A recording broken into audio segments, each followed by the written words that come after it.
الستات دايمًا بتعاني من انخفاض في الكتلة العضلية، يعني الراجل عشان التستوستيرون عنده بيبقى أعلى من الستات، طبعًا الست بيبقى عندها قدر بسيط من التستوستيرون، بيبقى الكتلة العضلية عندها منخفضة، ومع بعد سن ال40 إحنا كلنا كل الناس بتعمل بلاتو من 30 ل40 في العضلات، بعد ال40 يحصل declining بقى، يبتدي الكتلة العضلية تقل، عشان أسند إن الكتلة العضلية دي ما تقلش، لازم إن أنا أعمل رياضة.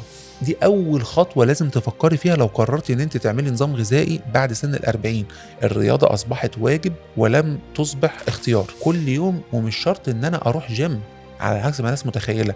بمنتهى البساطة في تمرين اسمه HIIT أنا ممكن أعمله وأنا واقف في المطبخ High Intensity Interval Training 3 دقايق، أنا واقفة في المطبخ باعمل كوباية القهوة الصبح بتاعتي مثلًا، هاجري 30 ثانية جري سريع، نفسي هيزيد، وأقف 30 ثانية، نفسي يقل، وأجري 30 ثانية تاني في مكاني، 30 في 30 30 في 30 من 3 ل5 دقايق، ده بداية اليوم، كده أنا ضبطت هرموناتي.